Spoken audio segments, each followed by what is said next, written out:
So, can we apply automotive paint to wood?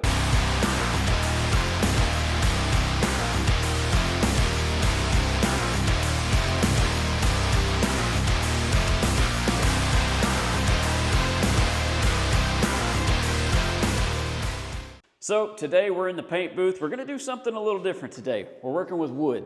And that's something we've done a lot of in the past, especially doing upholstery. We've done a lot of refinishing on bedwood floors and trucks like we're doing. We've built some woodies in the past. So we do have, I would say, a decent amount of experience playing around with wood. With real wood. All right, so what we're gonna do today is we're gonna do quite a few test samples on here. So we've got a piece of tape laid across. We're gonna mix up a color, we're gonna put it down, and we're gonna do quite a few of these blocks and see if we can pick a color that goes along with our 49 Chevy build. So we've got all of the powder coating back, we've got the frame, the suspension, all that's going back together now. We're to the point of having everything pretty much painted, cutting and buffing and all that. So it's getting to crunch time. We need to get this thing back together. So that means we need to go ahead and get a color picked out for our wood. And yeah, we're gonna use automotive paint. Now, we know this works because we've done it before. We've got some that are 20 years old that look like the day we did them. Holds up really well. I'm going to show you how we do that. We could go to the hardware store and just get one of those, polyurethanes and lay it down, and it looks great, but it's not what we're going for. We're going for a little more of a custom look on this. I'm going to show you how we're going to get it. So since this is just a test piece and we're using this just to pick a color, we're not going to go crazy blocking the wood out and getting it flat, but I have ran over it with 320 grit, and we've got it to where we're going to get a good adhesion. But what we really want it to do with the base coat we're going to use is we want the wood to soak some of that up, because we want to highlight a lot of this grain. We don't necessarily want to paint the wood to where it changes the color of it. We just want to highlight some of the focal points. So it's sanded, it's ready. Now when we go to do the ones in the bed, these are already pretty flat, nice piece of wood already, but we're going to block these out just like we would a body panel, because we want it as flat as we can possibly get it. But we've got it prepped, it's sanded over, and let's mix up some color.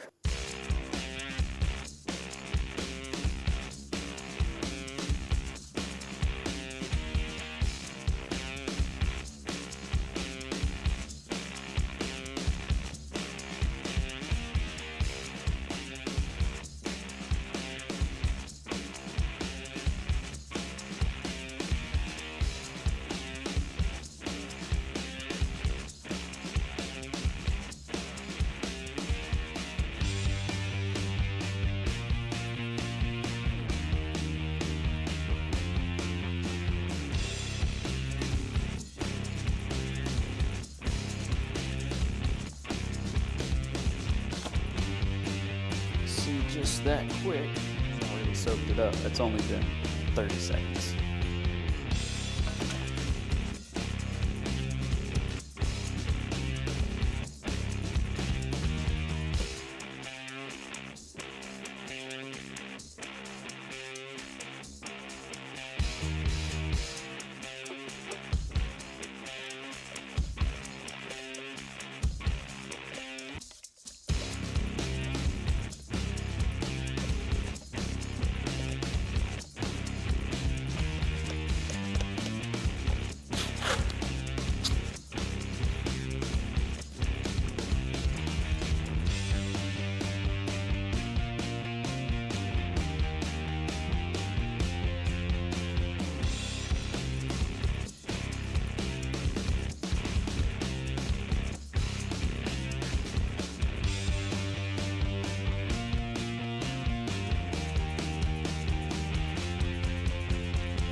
Well, the camera battery died on the last view, but same process. I did do something a little different. So on these last few, we've got another purple, a couple of more reds, and a black. So on these purple and red ones right here, I laid down a black base first. I let that dry for a little bit, and then I came back with a purple and a red, and I layered it back over the black. And what that did was, it gave it the purple and the red effect, as you can see, kind of like a candy where you see through it, but the green, it really made it dark and black. So those are the only differences other than these being a solid color. So I've got some clear mixed up in the gun. We're gonna lay down a few coats on this, and this would be a good test piece that we can show the owner of this build, and he can pick what he likes. So let's get it tacked off, get some clear laid down.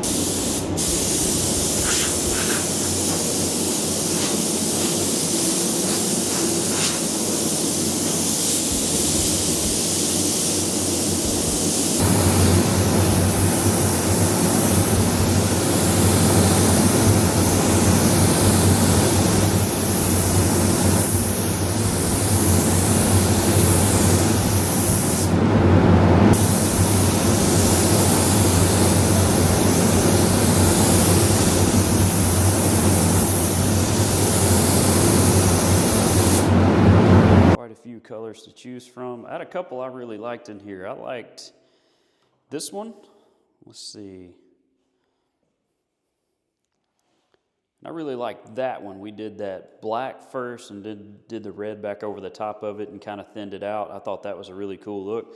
But actually the one the owner picked was the bright red, which I think will look really good. So we've started doing those now. I've got one set of them already stained. These are the bottom sides of that, so we're going to do top and bottom. We're going to get those cleared, and we're going to do this one right now.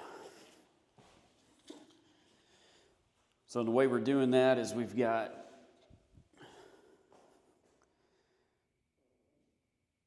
our paint mixed up.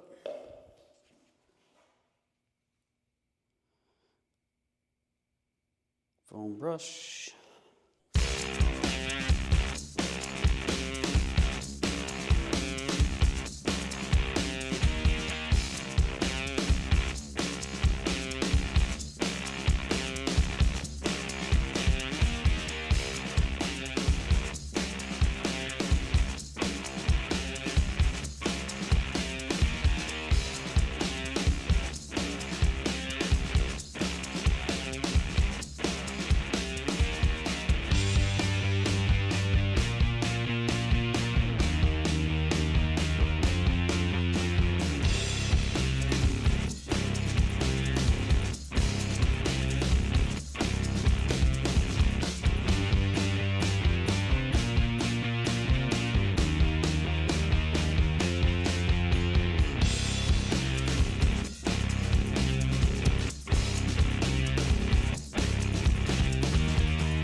Since we're under such a deadline, we're trying to knock out as much as we can. So we've got the wood covered up.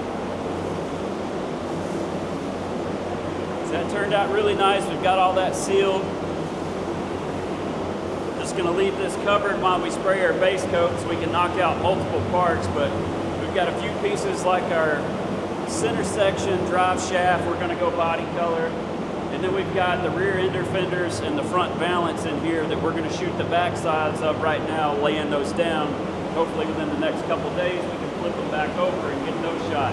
So I've got everything blown off, degreased, tacked, ready to shoot. I've got sealer in the gun. So let's lay it down.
So we're ready to flow coat. So what we've done is, on a block, we've wet sanded with 600 grit. And what that's done, it's leveled out the clear. So any texture or orange peel we've had, we've now leveled that out and we've got a flat foundation to start with. So if we were gonna cut and buff this, we might start with 600 grit, go to 1,000, 1,500, 2,000, 3,000. You get the idea, and then we buff it all out. But with this being so many parts, and I know that's gonna take so much time to cut and buff, flow coating is a great way to be able to get a really slick surface and potentially not have to cut and buff anything, especially when we have smaller parts like this. So we've got everything blown off really good. We've got it tacked off. We should be good to go.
So we've got our sealer down, we've got a coat of base down. One thing I like to do that I don't think I've ever really talked about on the channel to get a little better finish, because some of these parts we're not going to wet sand and buff like some of the accessory drive pieces and stuff. We want to slick those out really nice. So a lot of times when you're spraying, you might get a little piece of trash or something like that that you're kind of fighting with, which will just cause a little bump in your clear coat. You just have to nip that out and cut and buff it.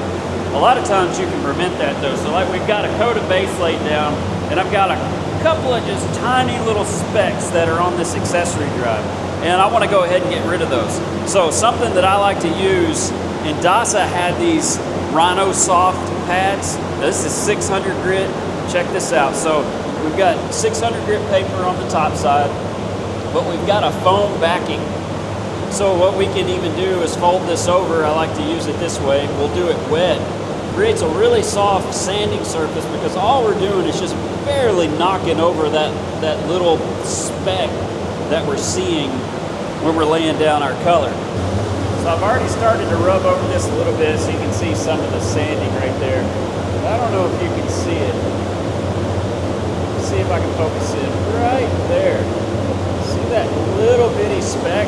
So when we go to clear, we'll be able to see that in our clear, and we'd have to nib it out and buff it, which is no big deal, but we can probably prevent that just by doing a little sanding with this Rhino Soft pad. We'll get a little water on it. We're just gonna barely rub over that.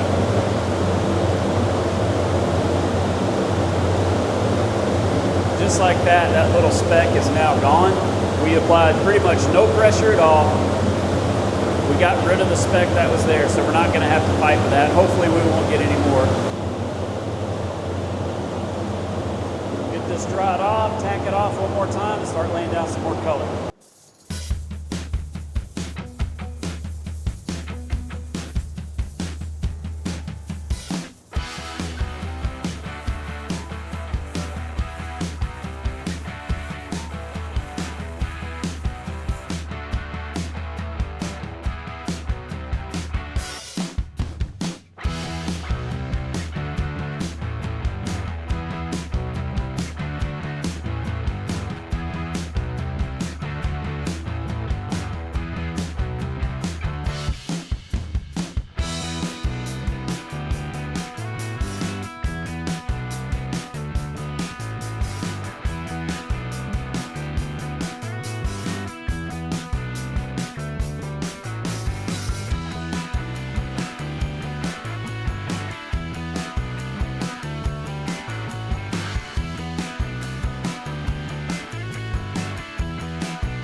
Well, we got a lot knocked out in this video. We got our wood all refinished, all that stuff's looking great, and we've got every part painted. That was a lot of painting to take care of.